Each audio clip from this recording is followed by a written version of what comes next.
Muchas gracias. Bueno, pues sí, de alimentación consciente se trata. Como es arriba es abajo, como es dentro es fuera, como es lo grande es lo pequeño, como somos para una cosa, somos para todas. Festivales como este en los que nos sirven para tomar conciencia realmente suman y suman muchísimo. Y lo que ocurre es que cuando tomamos conciencia ya no podemos no podemos ser indiferentes, tenemos que hacer algo, tenemos que tomar acción.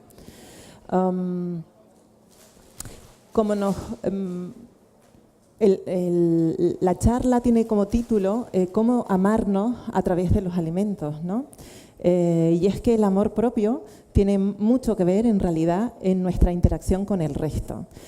Amamos a los demás, al medio ambiente que nos rodea, a los seres vivos con los que convivimos y compartimos este mundo, de la misma forma que somos capaces de amarnos a nosotros. Y eso nace en el amor propio.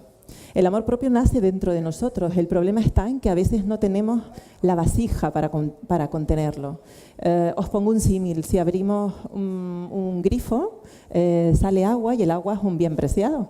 Sin embargo, si no tenemos en qué contenerla, le podemos dar un uso muy limitado, porque no tenemos suficientes manos para soportarla. Por eso es tan importante construir la vasija del amor propio. Y para hacerlo, obviamente tenemos que aprender a cuidarnos. Es un trabajo de día a día, es un trabajo en el que tenemos que invertir mucho esfuerzo, pero un esfuerzo bien, digamos, enfocado. Amor propio no es irte a un spa o darte un masaje o irte de vacaciones. Por supuesto que eso está todo muy bien. El amor propio es otra cosa, es tomar decisiones que nos vienen bien. Decisiones que nos hacen bien a nuestro organismo y a nuestra alma. Aunque no sean fáciles, aunque no sea lo que más nos gusta o lo que más nos apetece. Y dentro de ese tipo de decisiones que nos crean bienestar, por supuesto que tenemos distintas vías. Hay bienestar espiritual, emocional y físico. Y en ese es en el que me voy a centrar yo. Lógicamente, el bienestar físico tiene mucho que ver también con el ejercicio físico, porque este cuerpo hay que mantenerlo. Sin embargo, la parte de la alimentación tiene mucho que ver, tiene un peso específico en cómo me construyo yo, porque mi cuerpo está constantemente reconstruyéndose y eso lo hace con el material que yo le doy. Seguramente todos los que estamos aquí de una o de mayor o menor medida hemos pensado en la alimentación saludable, ¿verdad? Pero si pensamos en alimentación saludable seguramente no nos viene esto a la mente, no nos viene la comida rápida. Eso no. Creo que todos prácticamente estamos en que esto no es comida saludable. Si pensamos en comida saludable, pensaremos probablemente en frutas o probablemente también incluso en verduras, ¿no? Y cuanto más variadas, mejor. Y algunos, los que tengan más práctica con esto de la alimentación saludable, seguramente piensan en legumbres, incluso en semillas, en frutos secos. Ciertamente son parte de la alimentación saludable. Incluso todos yo creo que ya tenemos bastante claros que el aceite de oliva virgen extra es un alimento saludable. Aquí ya empezamos a tener los primeros problemas porque lo mismo que pasa con los frutos secos, a veces pensamos que porque son calóricos y por ser grasas tenemos que moderarlos porque no nos viene bien.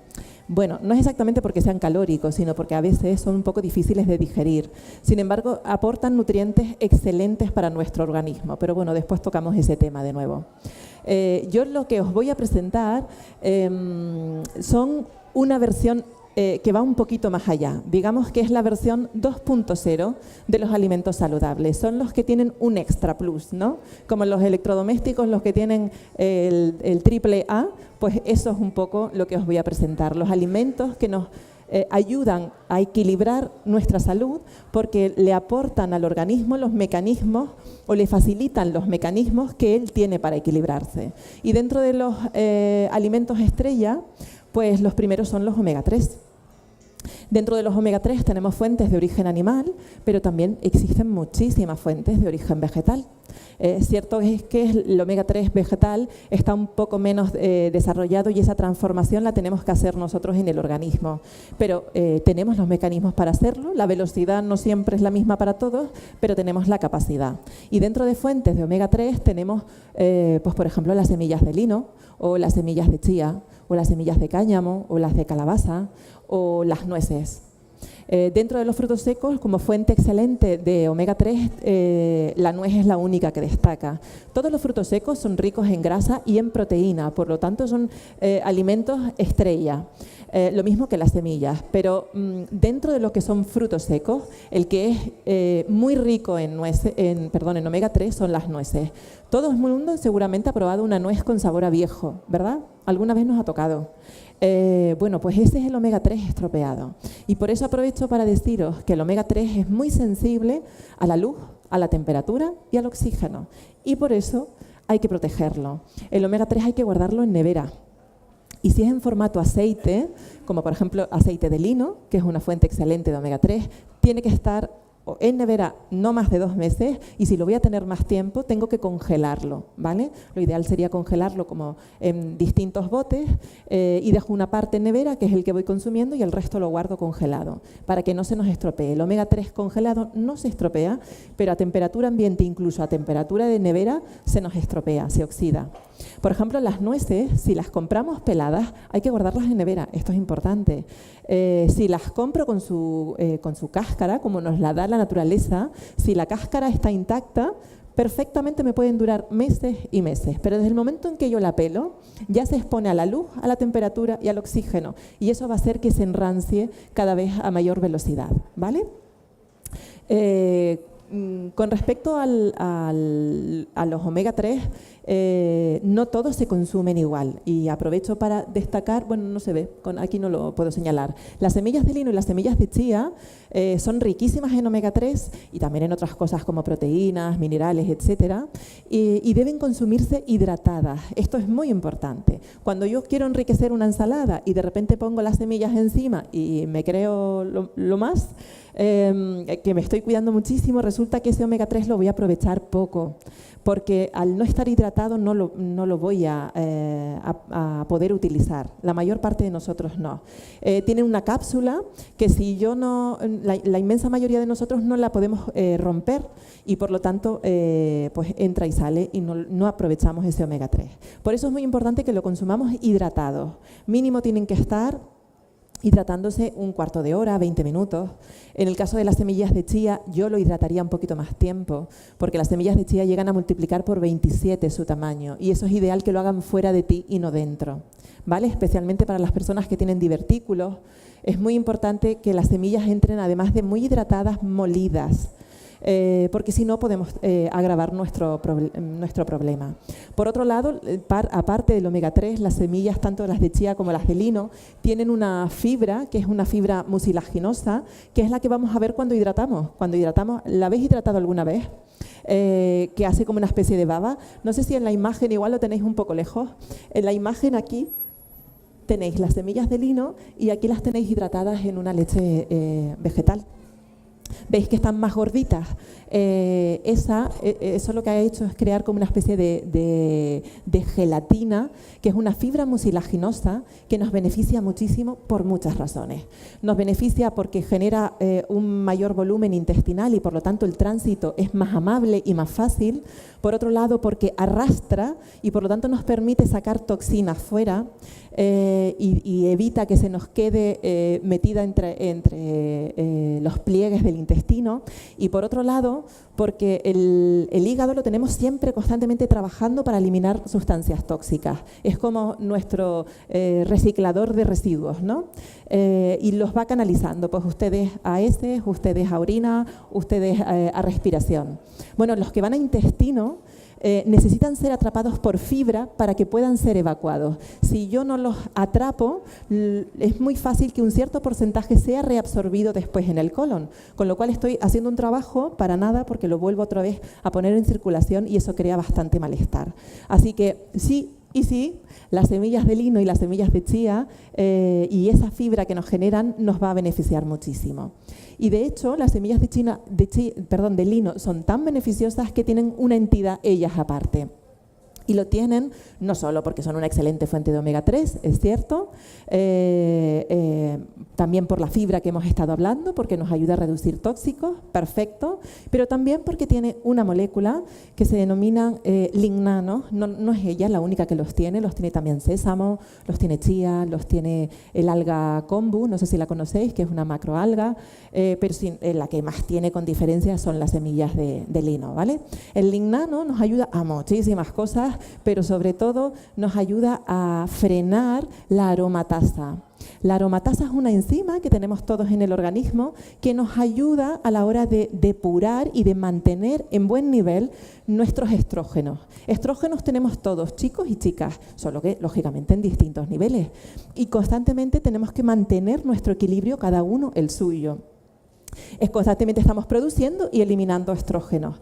El problema está cuando yo no los elimino bien. Y algo que nos hace que no lo eliminemos es tener la aromatasa acelerada.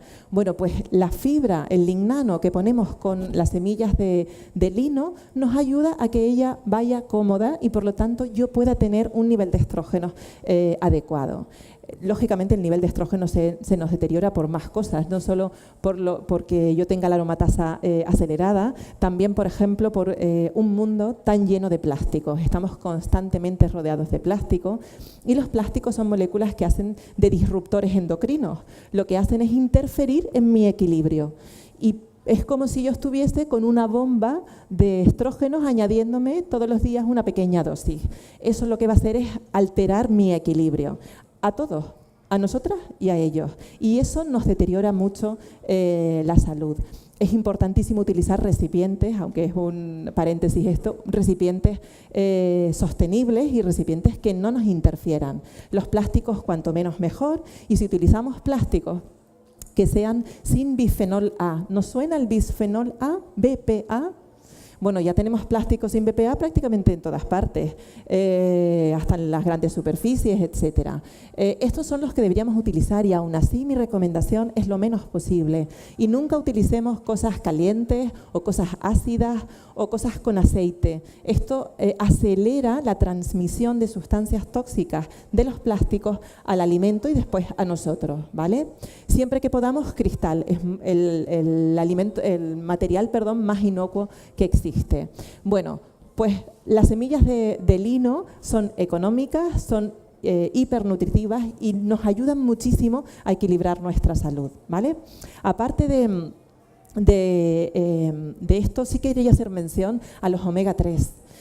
Los omega 3 nos ayudan a equilibrarnos. El omega 3 es una grasa seguramente que a todos nos suena ya, seguramente. Es una grasa poliinsaturada, eso es lo que la hace muy sensible y tiene un efecto antiinflamatorio en nuestro organismo. Mi organismo tiene que tener la capacidad de inflamarse y desinflamarse para poder estar yo equilibrada. Me inflamo cuando me lesiono un tejido para poderlo reparar y me desinflamo cuando ya lo tengo arreglado. El problema está en que la mayoría de las enfermedades actuales, las enfermedades crónicas, de desarrollo crónico, tienen una base inflamatoria. Me da lo mismo si hablamos de cáncer o de diabetes o de cualquier otra, esclerosis múltiple, la que queráis. Todas tienen una base inflamatoria y eso se debe a que nosotros no aportamos el equilibrio adecuado con las grasas. En parte porque lo que más aportamos, queramos o no, son las grasas omega 6, que como os digo es la cara B del omega 3. Tenemos que tenerlas en la misma proporción y el problema es que tenemos un alto nivel de omega 6 y prácticamente no introducimos fuentes de omega 3.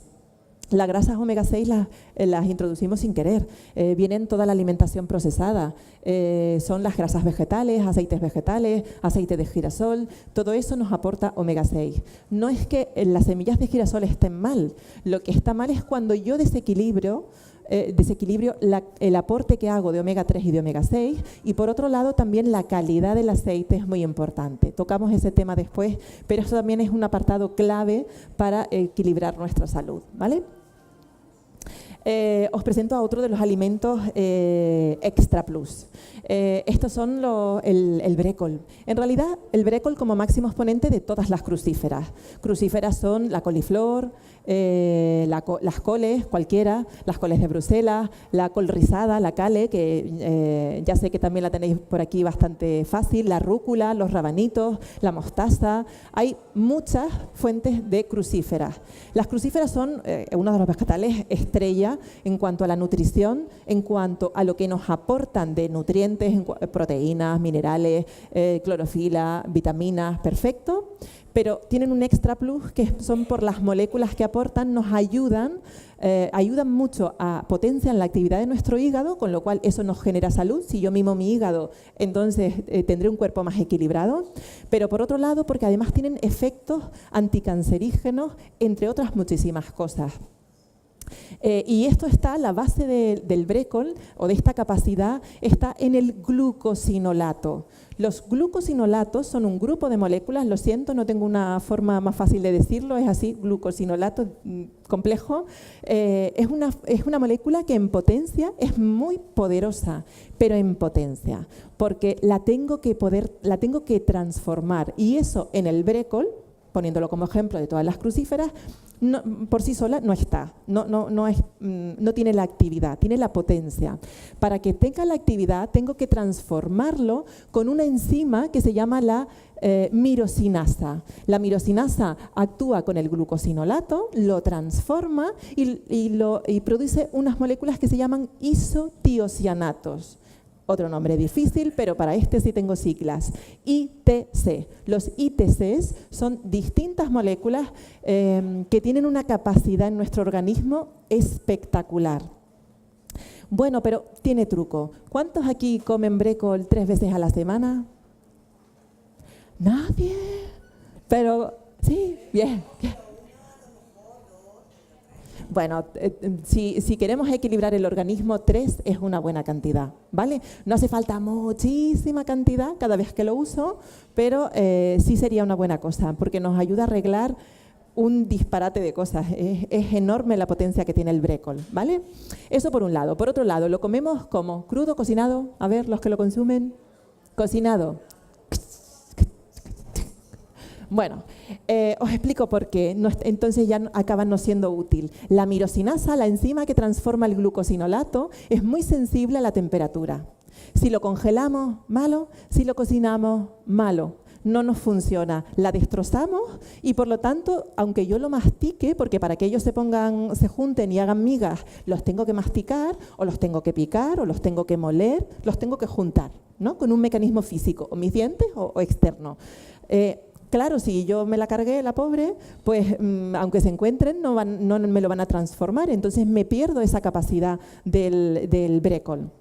Bueno, la clave está en o me los como crudos, batido, licuado, en ensalada. Ojo, si no tenemos costumbre de utilizar crucíferas muy a menudo en crudo, nos van a sentar al principio un poco regulín. Entonces, si no se quieren acordar de mí, empiecen por pequeñas cantidades, bueno, se pueden acordar bien, pero mal no. Empiecen por pequeñas cantidades porque la flor hay que irla preparando, ¿vale? Pero si no, si lo queremos cocinar, no podemos cocinarlo más de 3 minutos. Pero claro, 3 minutos queda bastante al dente. Te tiene que gustar. Si te gusta, perfecto. Ahí hemos dado con la clave. Y si no, la otra opción es lo cocino y le añado esto. Semillas de mostaza, no salsa de mostaza. Ese apaño no me lo hagan. Semillas de mostaza molida. Se consiguen muy fácil con que yo ponga una puntita de una cucharadita o nada, un pisco, ya ahí estoy aportando la mirosinasa y entonces me da igual que yo lo haya cocinado porque el glucosinolato es estable con la temperatura. Al cocinarlo yo estropeé la mirosinasa, pero después añado la mostaza cuando ya está cocinado, no me lo hagan antes. Porque si me lo hacen antes, entonces no nos funciona el truco. Lo ponemos después cuando yo lo voy a consumir y perfecto. Ya ellos después en mi barriga se transformarán a isotiocianatos y maravilloso. ¿Me expliqué? Sí.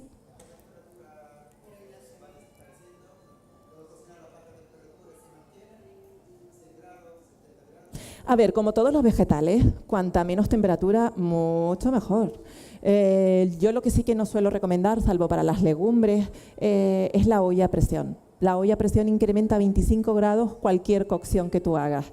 Lo ideal es tiempos cortos y temperaturas para todo, para horno o para fuego, tiempos cortos y temperaturas bajas, pero si no me ha quedado lo suficientemente cocinado, alargo el tiempo pero temperaturas bajas. Eso protege mucho las moléculas que contienen todos los alimentos. ¿Vale? Os presento a otro de los superalimentos, el jengibre. Lo conocemos, ¿verdad? No es típico de nuestra cultura, sin embargo yo creo que ya lo hemos hecho como un ciudadano más nuestro. Lo podemos utilizar como raíz en fresco o lo podemos utilizar seco en polvo. Nos sirve para una infusión, para un licuado, para un batido, para postres, galletas, magdalenas, lo que tú quieras, en sano, claro, ¿no? Tiene propiedades tanto en fresco como en seco, exactamente igual. Es muy potente, no nos pasemos con la cantidad. Es cierto que el jengibre pica, te tienes que ir adaptando, pero cuando nos hemos adaptado tendemos a poner a veces hasta demasiado. Ojo con eso, más no es mejor. Cuando algo es muy bueno, no significa que porque yo ponga mucho de eso va a hacer que el efecto en mí sea muy superior. No es así. A veces sobrecargamos al cuerpo queriendo nutrirlo y cuidarlo bien. Y como todo tiene su cara A y su cara B, y el jengibre también lo tiene, ¿vale? ¿Para qué es beneficioso? Pues para la digestión, por ejemplo, nos ayuda muchísimo a mejorar el estado de nuestro aparato digestivo. Lo podemos utilizar fácilmente fermentado, con lo cual además beneficia para la flora. Ayuda muchísimo en el detox, en el proceso detox del hígado, es muy amable con él y lo ayuda a trabajar fácil. Realmente es un alimento estrella y además tiene un potente efecto antiinflamatorio en el organismo, muy útil para los dolores articulares, etcétera. Así que yo os animo a que intentemos que al menos una vez al día el jengibre sea parte de nuestras estrellas. Bueno, y aquí hago otro paréntesis, que es el gen NRF2. ¿Lo conocemos este gen? Tiene nombre de robot, pero no es un robot, lo tenemos todos en todas las células de nuestro organismo. Y lo que ocurre es que muchas veces lo tenemos, digamos, frenado, poco activo, ¿no? No está animoso él. Y lo que nos interesa es que esté bien activo. ¿Por qué? Pues porque cuando está activo mejoramos nuestra capacidad de generar antioxidantes. Seguramente nos suena a todos que los antioxidantes son muy beneficiosos para el organismo, ¿no? Y en parte es porque neutralizan los radicales libres, y los radicales libres son moléculas que o bien generamos o bien absorbemos del medio, que nos lesionan tejidos que a veces son muy importantes. Pueden generar una lesión en nuestro ADN, generar una mutación, y por lo tanto ya yo ahí tengo un problema porque tengo una célula mutada. Entonces nos interesa eliminarlos cuanto antes. Podemos utilizar alimentos que nos aportan antioxidantes, esto está fantástico. Sin embargo, tenemos la capacidad de producir nuestros propios antioxidantes y esto nos ayuda mucho a hacerlo, el gen NRF2, ¿vale? Aparte, este gen también nos ayuda a controlar el peso, y esto lo hace porque nos nivela el azúcar en sangre, estimula la síntesis de insulina por parte de las células beta del páncreas, con lo cual si nos evitamos estos picos de azúcar, es muy estable, aparte de muy seguro, nos ayuda mucho a mantenernos en un peso óptimo. Y finalmente también porque nos ayuda mucho con los procesos inflamatorios. Y como os decía antes, el mal moderno, el mal de las enfermedades modernas es la inflamación. Todas las enfermedades de desarrollo crónico tienen una base inflamatoria y por lo tanto todo lo que yo haga para ayudarme a equilibrar esto en mi organismo nos va a beneficiar, ¿vale? Bueno, entonces estarán pensando ustedes, ¿y cómo activamos este fantástico gen? Bueno, una de las claves es el ejercicio físico, pero eso sí, un ejercicio continuado y moderado. Esto de me voy y me hago 3 clases de spinning, hombre, no es una buena idea. Ahí la verdad es que hacemos más daño que bien. Lo ideal es un ejercicio lo suficientemente activo como para que sudemos, como para que aceleremos el ritmo cardíaco, pero no debe ser demasiado extenuante, ¿no? Esa no es la idea. Y lo que sí debe ser es periódico, ¿vale? Y finalmente, Lo más casi importante para activarlo son estos 3 alimentos, que por si no los veis son el brécol, el jengibre y la manzana. Estos 3 son la caña para activar este gen y por lo tanto con él nos ponemos las pilas a la hora de equilibrarnos. Yo tengo mecanismos internos, lo que pasa es que a veces los tengo mal cuidados o poco activos y no me están ayudando. Bueno, pues por ejemplo, un maravilloso batido verde o un licuado verde que incluya estos 3 ingredientes, entre otros, porque les podemos poner más cosas, nos ayudará muchísimo a activar este gen, ¿vale? Pues seguimos con los alimentos estrella. El pomelo. Seguramente si pregunto aquí quién es fan del pomelo, aquí seguramente, es más, las caras casi siempre son de... no es un cítrico que suele gustar, lo siento por él y lo siento por ustedes porque yo voy a intentar convencerle a que pongamos pomelo todos los días.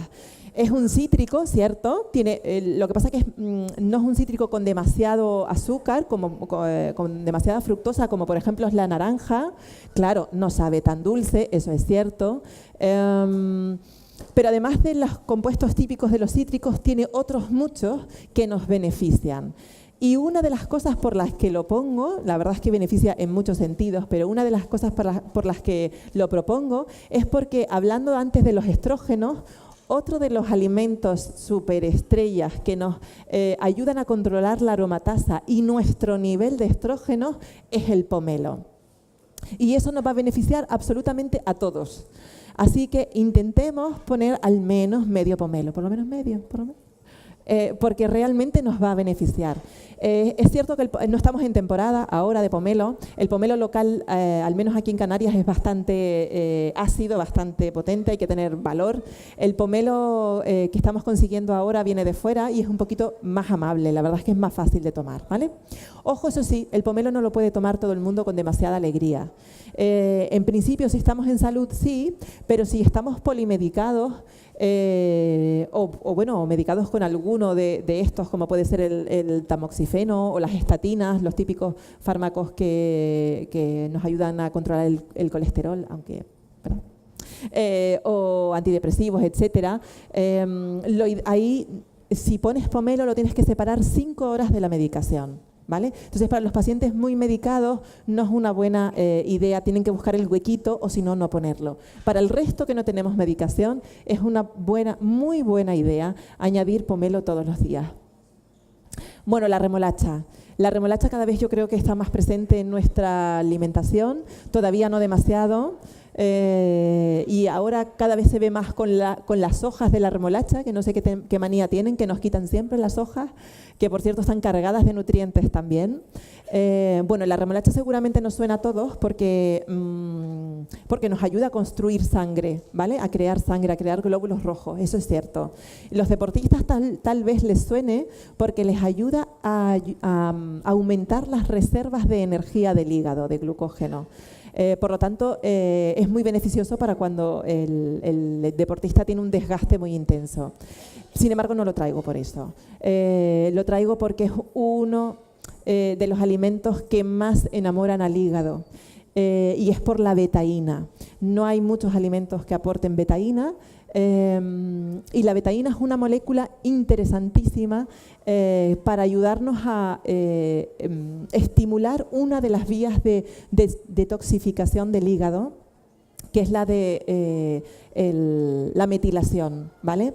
Muchas personas tienen la metilación retardada, reducida, y eso hace que el cuerpo no elimine bien determinados tóxicos, porque el hígado va canalizando por distintas vías según qué tóxicos.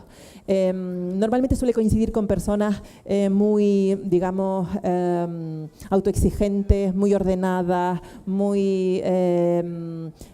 todo muy bajo control, suele coincidir en estas personas que tienen la metilación muy retardada. Bueno, pues para animar la metilación nos hace falta la remolacha. Medio vasito de licuado de remolacha al día es una muy buena incorporación. No solo por esto, también por otras muchas razones, porque nos ayuda mucho a equilibrar el organismo. Para acelerar la metilación, es muy útil también el magnesio, todo lo que sea hoja verde es una excelente fuente, no solo la hoja verde, también los frutos secos o el chocolate. Chocolate, eso sí, de calidad. El vinagre de manzana, otro de los alimentos estrella. Normalmente no le hacemos tampoco demasiado caso al vinagre de manzana. La foto a lo mejor de ahí no se aprecia al ser en pantalla, no sé si lo veis, no está filtrado. No sé si lo veis que está turbio, que parece que tiene pozo. Bueno, pues eso, el pozo del vinagre es lo que hace que sea un vinagre activo, ¿vale?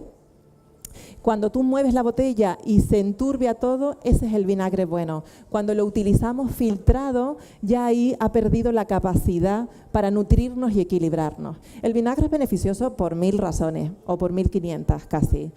Nos ayuda mucho con el proceso digestivo, aumenta el ácido del estómago, con lo cual nos mejora cuando tenemos problemas de digestión. Ojo con esto. A ver, cuando yo tengo problemas de digestión, los estoy teniendo de estómago, los estoy teniendo porque no estoy fabricando suficiente ácido. Para hacer el proceso digestivo necesito tener el pH en torno a 3, eso es un pH bastante ácido.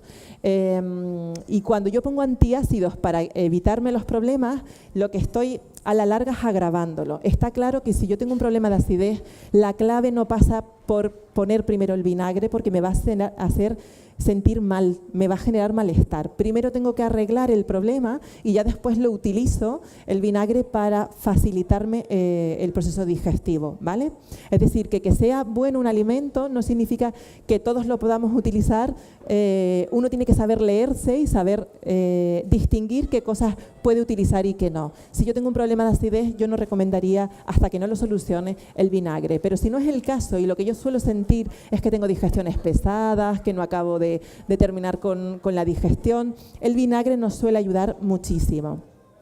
Lo podemos poner o bien en una ensalada o bien lo podemos disolver en un poco de agua, ¿vale? Empezamos por una cucharadita y ya después, si queréis, podéis llegar a una cucharada. Mucho más de eso tampoco se me vengan arriba. Como os decía antes, más no es mejor necesariamente. Y lo mismo que el veneno está en la dosis. Algo que es muy nutritivo puede convertirse en algo no tan beneficioso cuando yo me excedo en la cantidad, ¿vale? Bueno, no os había dicho, el vinagre de manzana, aparte para el proceso digestivo, nos ayuda en el detox, alcaliniza, mejora mucho el equilibrio de la flora intestinal, nos ayuda con el tema de las cándidas. En realidad es la bomba, es un remedio barato, económico, que nos ayuda como alimento fermentado a equilibrar mucho mi barriga, y eso es importante porque si yo equilibro barriga, ya todo lo demás va a ir. El problema es cuando no la he equilibrado, no es tanto lo que yo ponga de alimento, sino lo que yo soy capaz de absorber. Y para eso tengo que cuidar muy bien la barriga. Y cuando ella funciona bien, entonces hacemos verdaderamente maravillas. Bueno, y hablando de productos fermentados, los probióticos son una excelente fuente de alimentos fermentados para equilibrar nuestra flora. Lo que es importantísimo, no solo para tener una buena digestión, sino para nuestro sistema inmune y para poder sintetizar y absorber los nutrientes que estamos poniendo con los alimentos. Bueno, fuentes probióticas tenemos el kéfir, también podría ser el yogur, que puede ser de origen animal, pero también tenemos kéfir de agua. Para los que no queramos utilizar productos de origen animal. El kéfir de agua es un kéfir distinto, no me vale el mismo hongo, es otro completamente distinto, pero es perfectamente válido. Y no me hace falta tomar muchísima cantidad ni de un kéfir ni del otro, bueno, ni de ningún producto fermentado. Para equilibrarme con una pequeña cantidad diaria es suficiente para yo equilibrar mi barriga.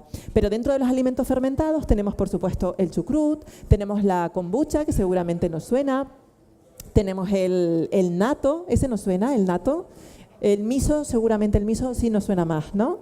Y el tempe. Bueno, de los 3 productos, hay 4 productos de soja que son fermentados, que es la salsa de soja de calidad, el tempe, que es el que vemos en la esquina, que se ven todos los granos enteros y se forma como una especie de bloque, es una fuente excelente de proteína, pero además es un alimento fermentado. Y después tenemos el miso y el natto. El miso es más conocido, el natto menos.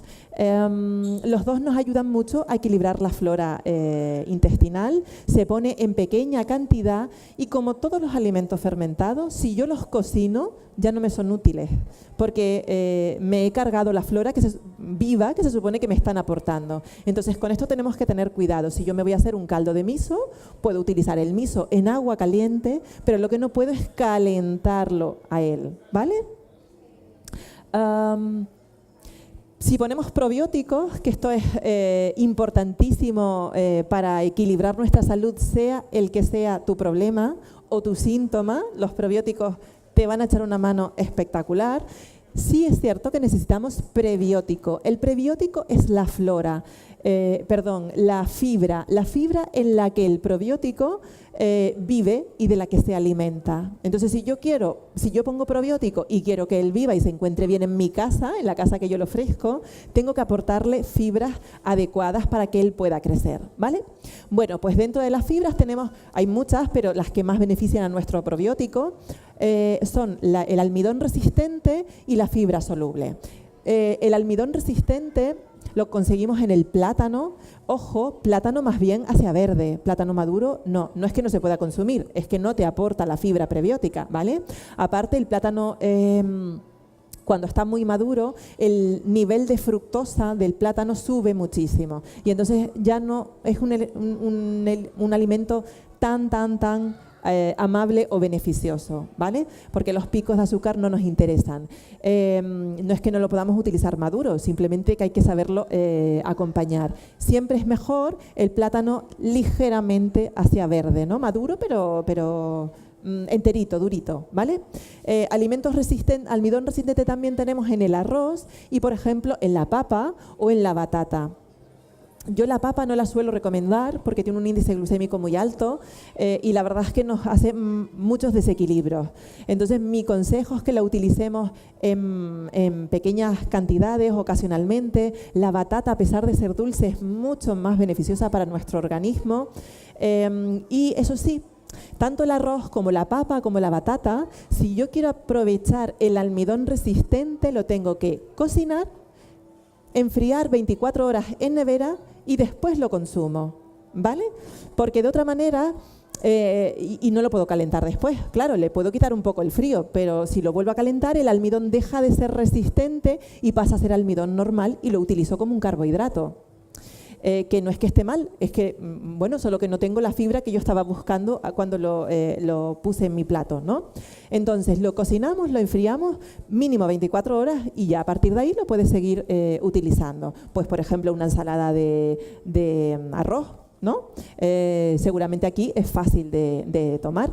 O, bueno, no sé, se me ocurren mil cosas. Una tortilla de papas o de batata que hayamos hecho, la dejamos enfriar, que puede ser con huevo de gallina o puede ser huevo vegano, funciona exactamente igual y eso no nos cambia al almidón resistente, que es lo que nosotros estamos buscando, ¿vale?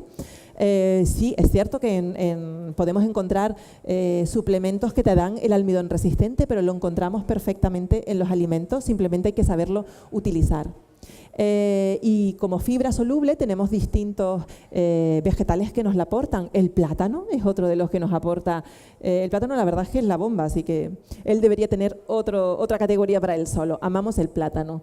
También aportan fibra soluble la cebolla, el puerro, el ajo, ¿vale? La manzana nos aporta la pectina, que también es una fibra soluble que nos ayuda mucho a que nuestra flora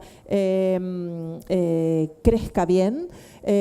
También tenemos la alcachofa y los espárragos nos aportan una fibra espectacular para equilibrar nuestra flora. Y finalmente las setas con los betaglucanos, que es una molécula que no solo es una fibra excelente para nuestro intestino, sino que además tiene propiedades anticancerígenas muy, muy potentes. Dentro de las setas podemos utilizar setas pues como el champiñón, que es una seta, o la pleurotus, ¿no? La que es como una ostra que normalmente la vemos en los súper con bastante facilidad, o la shiitake. ¿Conocemos la seta shiitake? Aquí no se ha conseguido cultivar, no ha habido forma, tiene que venir de fuera. Otras setas sí se pueden cultivar, sin embargo esta no. es fantástica para estimular nuestro sistema inmune. En realidad todas las setas lo son, pero la shiitake muy en especial, y sus propiedades anticancerígenas son realmente potentes. Pero nos vale cualquier seta, y nos vale fresca o nos vale en formato en polvo, por ejemplo. Lo vemos mucho, hay muchos suplementos en los herbolarios de setas en polvo, de setas pues como la reishi, por ejemplo, setas que no encontramos habitualmente en fresco, que también podemos incorporar.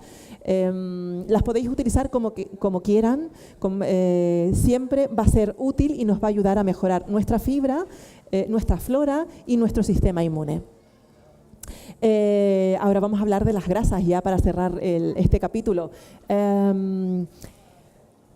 Si hablamos de grasas nos vamos a centrar en las buenas, porque si no esto se va a alargar, pero desde luego es tan importante poner grasas buenas como eliminar las grasas malas, que son las que más nos desequilibran. Si yo tengo que tomar una única decisión, la mejor que creo que podría tomar es eliminar las grasas de mala calidad, porque son muy inflamatorias y porque van a potenciar todo esto que os digo del desequilibrio interior que favorece las enfermedades crónicas. Grasas de mala calidad, todo lo que venga en cualquier producto que os encontréis por ahí, como aceite vegetal o grasa vegetal. Por supuesto que hablar de las grasas que vengan hidrogenadas, ¿no? Las grasas hidrogenadas las encontramos pues en margarinas, en pan de molde, en bollería, etcétera, etcétera. Deberían venir identificadas, pero no siempre aparecen identificadas. Esas son las peores de las peores, ¿no? El resto, lo que te venga como grasa vegetal o aceite vegetal, normalmente son grasas vegetales omega 6, que antes os dije que son las que son de tipo inflamatorio. Lo que ocurre que además es de mala calidad, porque normalmente son grasas refinadas, con lo cual lo poco bueno que nos podrían aportar ya no nos lo aportan. Entonces, esta sería importante eliminarlas, no utilizar ningún alimento que lo tenga.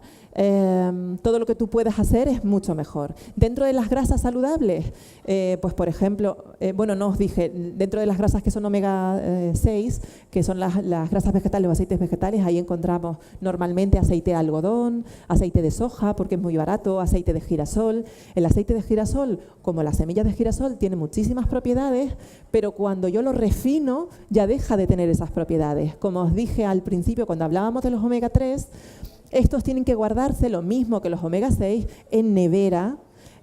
Son muy sensibles a la temperatura, al oxígeno y a la luz, y por lo tanto hay que protegerlos mucho. Bueno, no sé, el aceite normal, yo qué sé, el Happy Day de toda la vida que hemos comprado aquí, es un aceite de girasol, muy neutro sí, pero es neutro porque se ha desodorizado, y en cuanto a su capacidad nutritiva, no solo no tiene la buena, sino que además nos perjudica porque son grasas muy inflamatorias. Por eso nos tendremos que centrar en las grasas buenas. Y grasas buenas tenemos el aguacate, que es la caña como alimento, es una grasa omega 6, omega 9, como el aceite, como la almendra, por ejemplo, como el aceite de oliva, es una grasa muy estable a temperatura ambiente.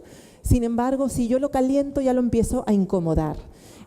Por eso lo ideal es no consumirlo cocinado, sino como muy ocasionalmente, y si lo voy a cocinar, por ejemplo, hay unas galletas fantásticas de chocolate y aguacate que son para morirte. Lo ideal es cocinarlo con temperaturas muy bajas y tiempos muy largos, ¿vale? Para que la grasa no se nos estropee. Por supuesto, el aceite de coco, que no sé si lo solemos utilizar, lo conocemos. El aceite de coco es una grasa saturada, es cierto, solo que es una grasa saturada de cadena media, no de cadena larga. Las de origen animal son grasas saturadas de cadena larga, y eso hace que sean muy inflamatorias y que fomente todo lo que es el proceso inflamatorio en mi organismo, cosa que no me interesa nada. La grasa del coco es una grasa, como os digo, saturada pero de cadena media, y eso va a hacer que él se comporte como si fuese un carbohidrato. No estresa para nada el hígado, él lo utiliza rápidamente como si fuese energía, no se deposita como acúmulo de grasa, sino que simplemente se consume. No me la guardo, sino que la utilizo, ¿vale? Es una grasa muy estable para la temperatura, así que si yo voy a cocinar algo, ideal que lo hagamos con aceite de coco. Si no lo has probado nunca, claro, al principio todo te va a llamar mucho la atención, pero me imagino que es como cuando empezamos a utilizar el aceite de oliva. Al principio, la primera vez te sabía solo aceite de oliva, ya después te acostumbras y el alimento te parece rico, ¿no? Pues con el coco pasa exactamente igual. Es cierto que hay, para el que no le gusta el sabor a coco, hay un aceite de coco desodorizado que le han quitado el olor a coco, con lo cual es fácil para los que no les guste mucho, solo que eso ya lleva un tratamiento y no sería mi recomendación. Pero si la opción es no tomo aceite de coco o lo tomo desodorizado, bueno, desodorizado entonces, ¿vale? Llegamos a ese acuerdo. Y el aceite de oliva. El aceite de oliva, importantísimo, porque como os decía, es un omega 9 y eso significa que es un ácido graso monoinsaturado y al ser monoinsaturado a temperatura ambiente él está feliz. Él vive bien, todo fantástico, no se estropea, no necesita frío, magnífico, y nos va a dar todas sus propiedades in eternum, casi, ¿no? Pero cuando yo lo caliento, ese doble enlace que tiene se va a ir transformando y va a generar moléculas que ya no me son beneficiosas. Ya se convierte en un tóxico que yo tengo que eliminar. Por eso mi consejo es, primero, que lo compremos siempre virgen extra, porque cuando yo lo compro solo, aceite de oliva suave, aceite de oliva virgen, aceite de oliva fuerte. Ya ahí estoy utilizando aceites refinados y los aceites refinados ya han sufrido un tratamiento, lo que hace que ya no me sea tan efectivo. Y por lo tanto estoy perdiendo el dinero porque por un poquito más compro el virgen extra y me da todos los nutrientes que necesito y que él puede aportar. Eso en primer lugar. Y en segundo lugar, mi consejo es que no lo utilicemos para cocinar mucho. Si lo vamos a hacer si vamos a cocinar con él, que sean tiempos cortos, yo qué sé, un vuelta y vuelta, un ligero salteado de unas verduras, aunque lo ideal sería el de coco.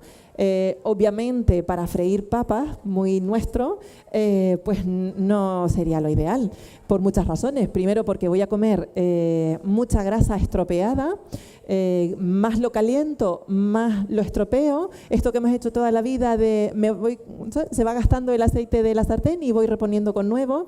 Eso no.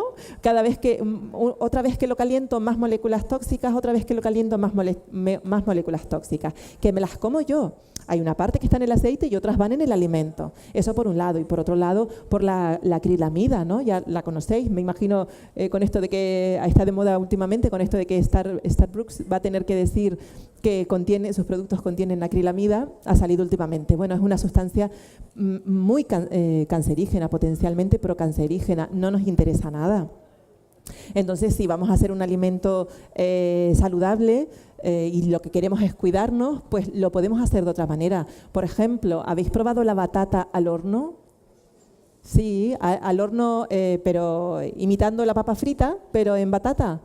Pues hecha con aceite de coco queda espectacular, el aceite de coco no se va a estropear y lo podés aderezar con lo que quieras y a que queda bien. Es molona y eso hará que no echemos tan de menos las papas fritas que no nos benefician por ser papa y por ser fritas, ¿vale?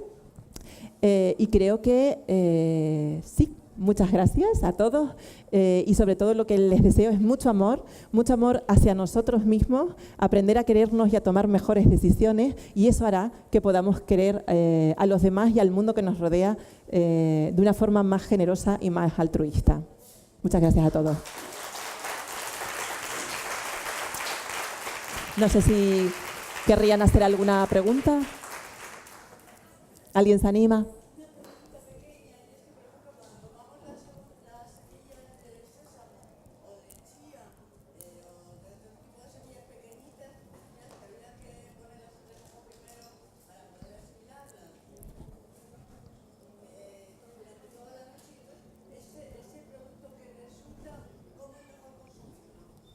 Vale, en lo que me has dicho, no sé si se ha oído bien. Me ha preguntado si las semillas, como hay que remojarlas, si el líquido de remojo lo debemos consumir o no.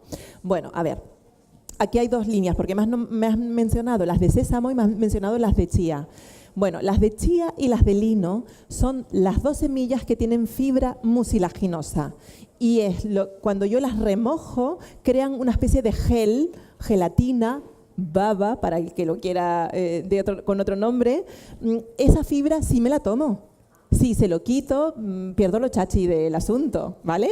Esa sí me la tomo y esa la puedo, lo mínimo que necesito para hidratarla son un cuarto de hora, 20 minutitos, las semillas de chía un poquito más, pero si las tengo más tiempo, como dice ella, toda la noche, no hay problema, solo que se me va a cuajar más, se me va a quedar más denso, más formato gelatina, no pasa nada, si a mí no me disgusta la textura, lo puedo utilizar tal cual, lo puedo hidratar en agua, en un licuado, en un zumo natural. Lo puedo hidratar en leche vegetal, en lo que sea. Y me lo como con la fibra, ¿vale? La otra cosa que tú me has mencionado es hidratar las semillas de sésamo. Para los que tenemos problemas con la digestión, como os decía antes, los frutos secos y las semillas son difíciles de digerir. Son espectaculares por la cantidad de proteína y de grasa que nos aportan y además muy saludables. Pero no son fáciles porque es un alimento condensado. Si yo tengo problemas digestivos, lo ideal es que los remoje al menos 8 horas como si fuese un garbanzo, como si fuese una legumbre. Y entonces después retiro el agua, enjuago bien y así las puedo consumir. Y así voy a aprovechar mejor los nutrientes. Aparte, bueno, ya entramos en otro mundo, que es he activado las semillas. La semilla está empezando, digamos, su proceso de vida. Todas las moléculas que contiene son mucho más fáciles de asimilar, con lo cual nos beneficia. Pero está claro que requiere un poco más de tiempo y de planificación. Pero si te lo puedes permitir, fantástico. El sésamo como tahine, vale, perfecto. Todos los frutos secos, como la almendra o las semillas como el sésamo, molidas, que te lo venden como en un frasco, como si fuese una mantequilla para untar o para incorporar en una salsa o algo así. A ver, es muy beneficioso porque al estar molido lo que va a hacer es que lo aprovechemos mejor. Perfecto, hasta aquí estamos de acuerdo. Tampoco me voy a comer medio bote porque si me como medio bote sigue siendo difícil de digerir. Pero 1 o 2 cucharadas soperas es una buena cantidad para poner, ¿vale? Nos aporta una buena grasa y una buena proteína, con lo cual ahí ya nos ayuda a equilibrar casi cualquier plato. Pero ojo con el sésamo. El sésamo es una semilla muy valiosa que además, como os dije, tiene muchos lignanos, entre otras muchas cosas, tiene mucho calcio, es magnífica, pero es muy rica en omega 6, ¿vale? Y entonces si yo tengo un problema inflamatorio y estoy queriendo subir mis omega 3 para poder equilibrar mi organismo, necesito moderar el consumo de omega 6, aunque sean naturales, nutritivos y maravillosos. ¿Me expliqué? Entonces sí lo podemos utilizar, pero no excedernos demasiado en la cantidad, era lo único. Me parece que... Bueno, porque en esa agua, aparte, a ver, ahí ha habido un intercambio. Por un lado, todos los frutos secos, si no se corrompen, o como las semillas, si no se corrompen es porque tienen unas moléculas que se llaman los fitatos, que lo que hacen es como atrapar los nutrientes, aparte de no tener agua, que es la principal razón por la que no se corrompen, los fitatos también la protegen, ¿vale? Pero aunque la protegen a la semilla para perpetuar la especie, pero también hacen que yo no pueda absorber esos nutrientes. Cuando yo las remojo, esa molécula pasa al agua y por lo tanto ya la semilla me ha dejado libre todos los nutrientes y yo los puedo aprovechar. ¿Vale? Por lo tanto, en el agua está esa sustancia y por otro lado también normalmente ya lo verás, aunque tú cojas el fruto seco, lo enjuagas bien y después lo pones en agua de remojo, al día siguiente, a las 8 horas, verás que el agua está turbia. Sí, y siempre lo va a estar, aunque la hayas enjuagado bien, siempre. Esa agua se retira y si yo después, por ejemplo, quiero hacer una leche vegetal, pongo agua limpia, lo muelo, lo cuelo y ya está. ¿Que las quiero utilizar en una ensalada? Pues perfecto, las pongo y ya está. ¿Me las quiero comer así? Magnífico. ¿Las quiero utilizar para acompañar una fruta? Fantástico, porque me equilibras fructosa con proteína y con grasa de calidad. Y además fácil de digerir. Si voy a hacer un paté, bueno, para hacer un queso vegano, maravilloso también, porque es esa textura la que me lo va a permitir. Pero si voy a hacer, por ejemplo, un puré de almendras, ahí ya no la puedo hidratar. Todo lo que yo haga con agua se me va a corromper más fácil, salvo que esté fermentado. Entonces, el puré de almendras se hace con la almendra en seco, sin hidratar. Por eso suelta todo ese aceite que vemos y la textura es tan tipo mantequilla. Cuando yo lo hidrato y lo muelo, nunca voy a obtener esa textura. La grasa sigue estando ahí, pero ya yo no voy a tener esa textura nunca jamás. Y salvo que lo ayude a mantenerse un poquito más con algún ácido, como puede ser limón o como puede ser vinagre, lo normal es que eso se me corrompa bastante rápido, ¿vale? Uh-huh.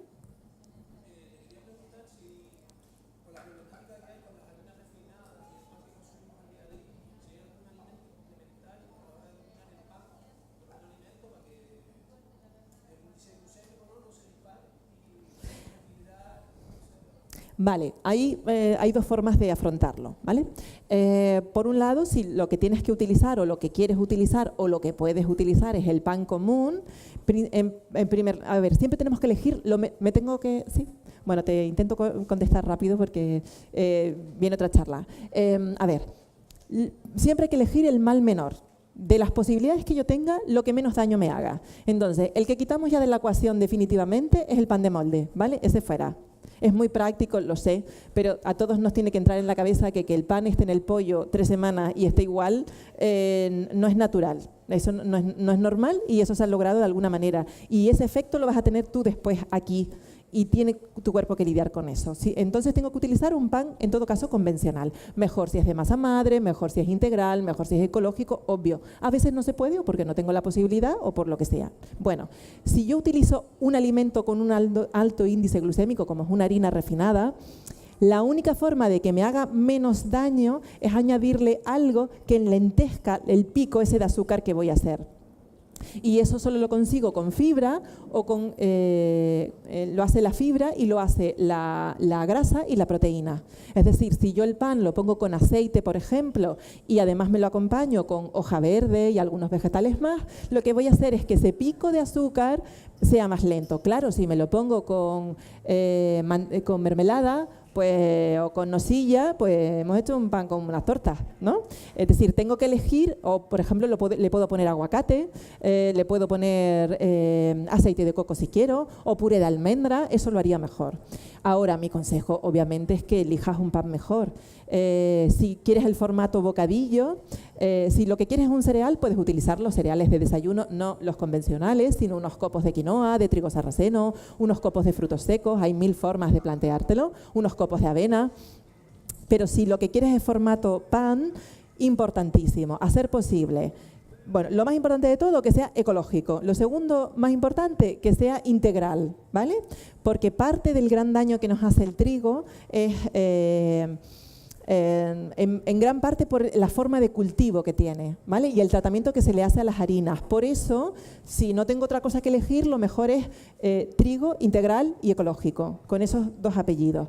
Ahora, si me preguntas qué te recomendaría de verdad, si puedes, es que utilices cualquier otro cereal que no sea el trigo. Siempre que puedas, utiliza cualquier otro cereal que no sea el trigo.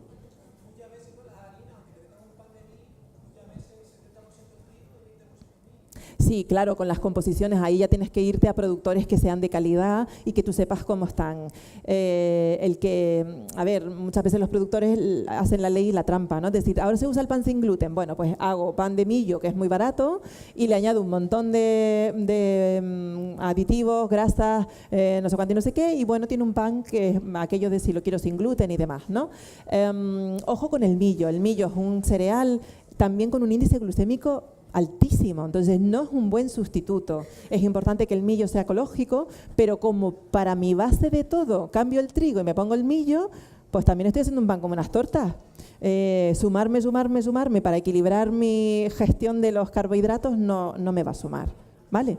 Yo ahí utilizaría otras harinas como puede ser el trigo sarraceno, que lo puedes combinar con más. El trigo sarraceno panifica mal. Si alguien la ha intentado panificar con él, pues te puede salir un bloque de construcción perfectamente. Tienes que acompañarlo con otro tipo de cosas para que te quede bien, pero productos naturales. Yo no os recomiendo que nos vayamos mucho a la química, pero ya encuentras opciones más saludables que el pan de trigo. ¿Mm? ¿Sí? Yo seguiría, pero dime. Es que nos están esperando. Claro. ¿Te lo contesto fuera? Sí. Pues muchísimas gracias a todos, de verdad. Muchas gracias.